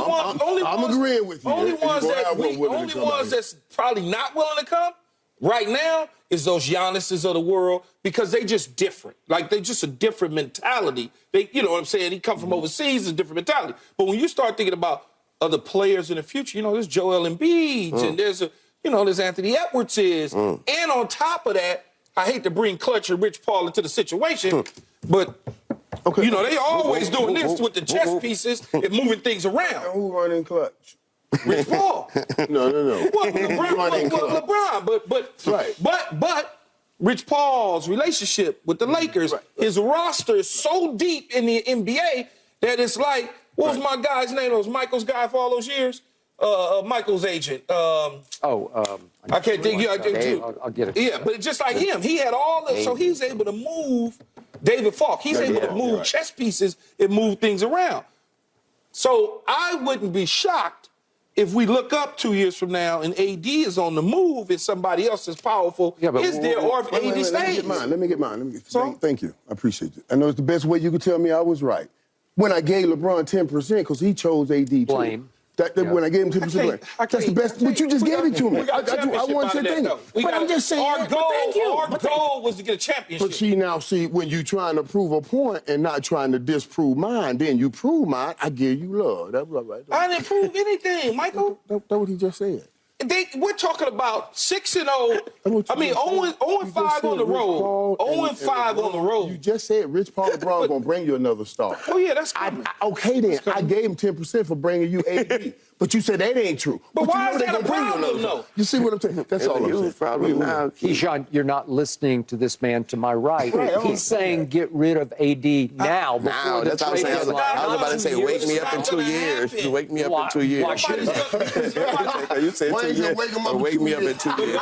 The reason I said it's not going to happen, Skip, is because no one is going to give you the value. I don't know about that. I mean, for Anthony Davis. He had a stretch last year of 10 games when I said that's the best player in the league. He's had 2 games this year where I said he's top 5-ish, at least in the top 10. You can't sell me that when he's on the sideline. And when you can point back to a 10-game stretch where he's been good.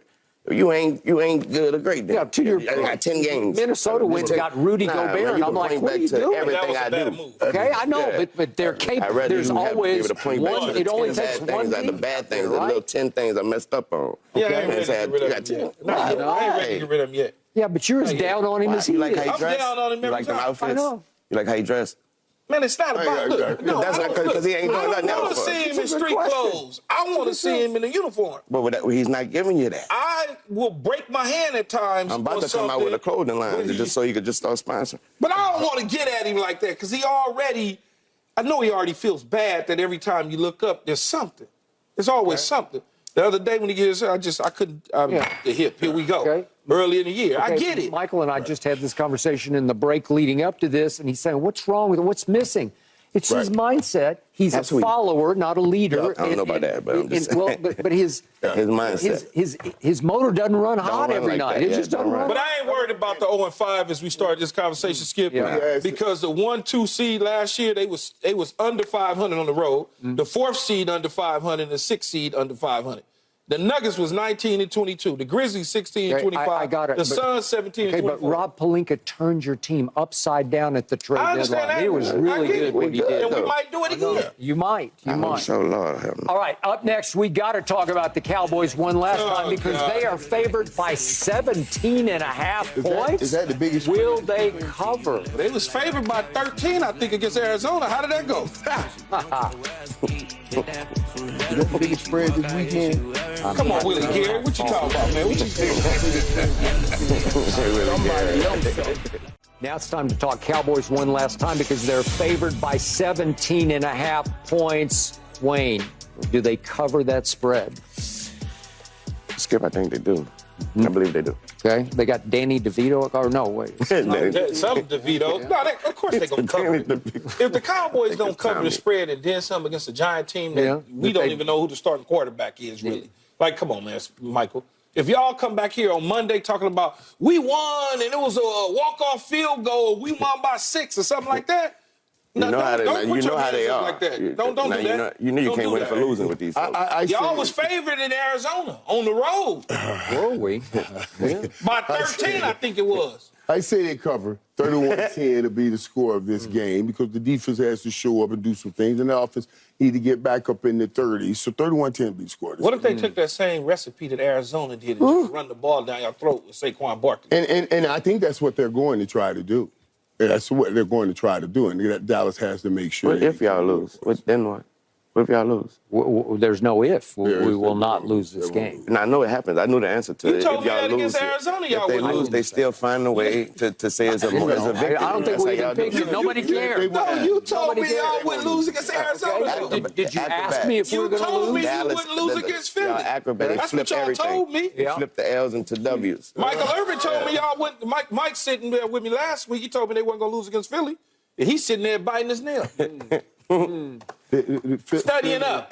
I gave Philly this, and you see what Philly did, though. Not like that. Not like Philly in a certain part of the game, they just said, we can't do anything. We're just going to run this ball down your throat. You know what I mean? That's what I'm saying. And they had an ability to do that. So the Giants is looking at that. And they had the ability to do that. They said that before they started the game. Yeah, but the Giants don't have enough on defense to stop you from scoring. But if so I they slow can the have game, but if I slow the game down, as soon as you get the ball, and then all of a sudden Thibodeau come across that edge and sack fumble. Now you see what I'm saying? See what he's doing? So, once again, I think I got to be the voice of reason here. I do not think the Cowboys will cover because back in my betting days, it was a long time ago, what was the golden rule? Any NFL game, if it goes over double digit in the point spread, just take the underdog.